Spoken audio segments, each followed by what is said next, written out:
Assalamualaikum warahmatullahi wabarakatuh. Perkenalkan, nama saya Azhara Fatimah, biasa dipanggil Zahra, dari kelas 10 MIPA 3. Pada kesempatan kali ini, saya akan menyampaikan materi yang berjudul dakwah Nabi di Madinah. Sebelum masuk ke materi inti, saya akan membacakan infografis perjalanan Nabi di Madinah. Pada 624 Masehi atau 1 Hijriah, Rasulullah berhijrah ke Madinah bersama Abu Bakar radhiyallahu anhu. Yang terjadi pada 624 Hijriah ini adalah mempersaudarakan kaum Muhajirin dan Ansor. 2. Membangun Masjid Nabawi. 3. Perjanjian damai dengan kaum Yahudi sebagaimana yang tertuang dalam perjanjian Madinah. Pada 2 Hijriah, yang terjadi pada 2 Hijriah adalah yang pertama, turun izin perang dalam rangka mempertahankan diri atau perang Badar. Yang kedua, berpuasa di bulan Ramadan. Yang ketiga, menunaikan zakat. 4. Pemindahan kiblat dari Baitul Maqdis ke Baitullah. 5. Perintah 2 sholat Id. Pada 3 Hijriah, yang terjadi adalah perang Uhud dan larangan meminum khamar. Pada 5 Hijriah yang terjadi adalah Perang Kandak, perintah untuk berhaji, dan perintah untuk berhijab. Pada 6 Hijriah adalah Perjanjian Hudaibiyah. Pada 7 Hijriah yang terjadi adalah melakukan dakwah dengan cara berkorespondensi dengan para raja. Yang kedua adalah Perang Khaybar. Pada 8 Hijriah adanya Perang Mu'tah dan Fathu Makkah. Pada 9 Hijriah adanya Perang Tabuk. Pada 10 Hijriah adanya Haji Wada dan turunnya ayat terakhir. Pada 11 Hijriah Rasulullah wafat. Sebab-sebab Nabi Muhammad melakukan hijrah adalah yang pertama, adanya perbedaan kondisi masyarakat yang menyebabkan Nabi berhijrah. Sikap masyarakat Yathrib yang tenang dan damai, maka memudahkan Nabi Muhammad untuk mengajarkan agama Islam. Yang kedua, pada umumnya, para Nabi tidak disukai oleh kaumnya, bahkan ditolak oleh kaumnya. Tetapi masyarakat Yathrib sangat menunggu kedatangan Rasulullah ke Madinah. Yang ketiga, pada umumnya di Mekah golongan bangsawan dan golongan pendeta telah memiliki agamanya masing-masing. Sedangkan di Madinah ada golongan pendeta dan golongan bangsawan yang belum memiliki agama, sehingga Nabi Muhammad lebih leluasa dan bahkan ajarannya lebih diterima di Madinah.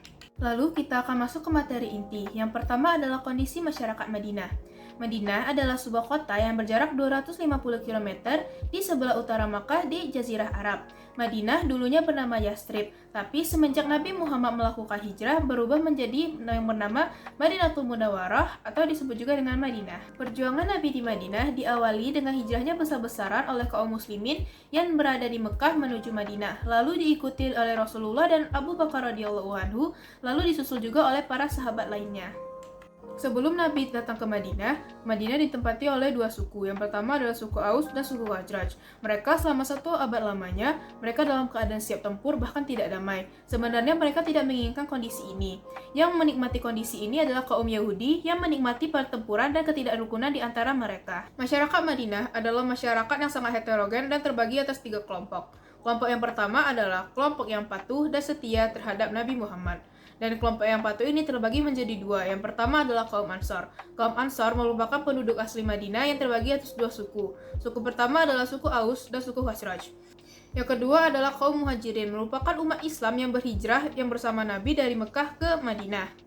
Yang kedua adalah orang musyrik yang tidak mau patuh kepada Rasulullah. Mereka adalah berasal dari berbagai kabilah di kota Madinah. Yang ketiga adalah orang-orang Yahudi yang sudah berbau dengan orang Arab.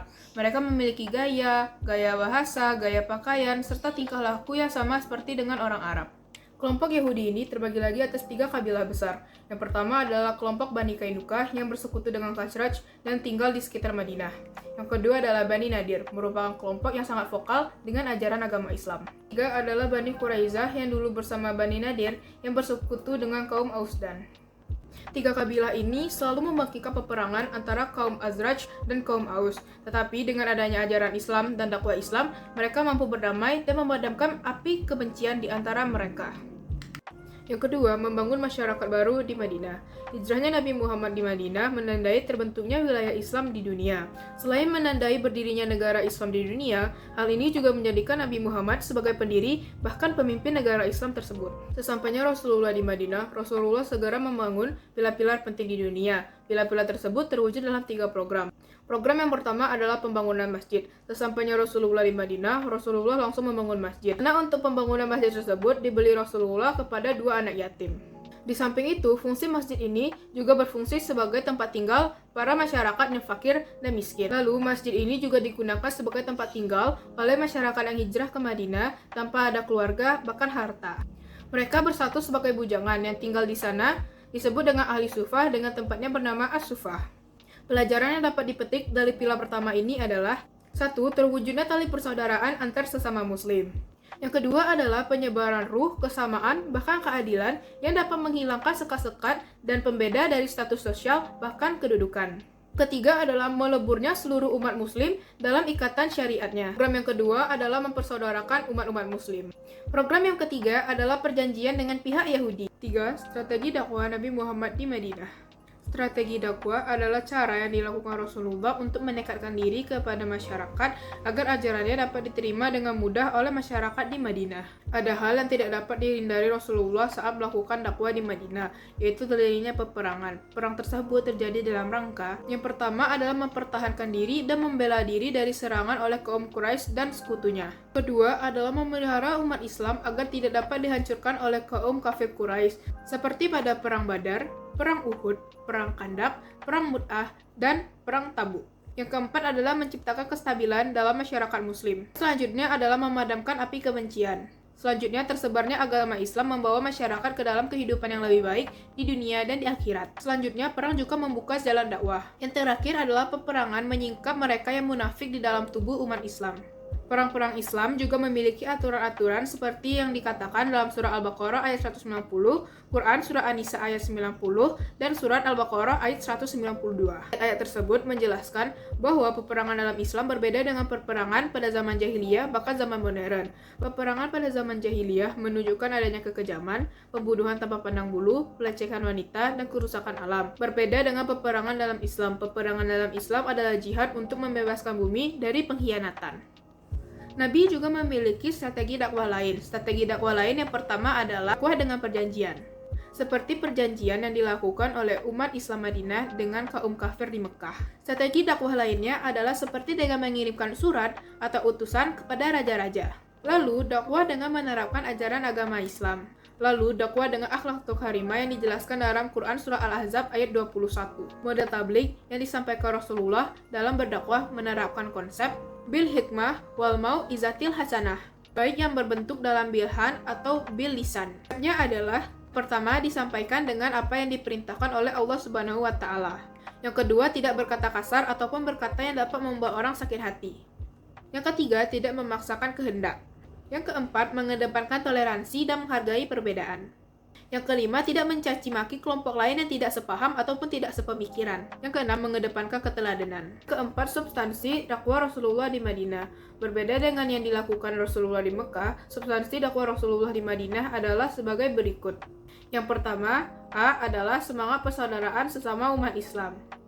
Yang B adalah mengembangkan sikap toleransi yang tinggi. Islam datang dengan tujuan untuk melengkapi dan menyempurnakan, bukan untuk menghapus peradaban yang sudah ada. Masyarakat yang ingin dibangun oleh Rasulullah adalah: 1. Masyarakat yang cerdas. 2. Masyarakat yang etis. 3. Masyarakat yang menghormati keragaman. 4. Masyarakat yang merdeka. Yang C. Mendirikan pemerintahan dan membangun masyarakat Islam. Yang D adalah menerapkan ajaran Islam yang rahmatan lil alamin. 5. Periodisasi dakwah Rasulullah SAW. Fase yang pertama adalah fase masa sulit. Fase yang kedua adalah tahapan masa perdamaian.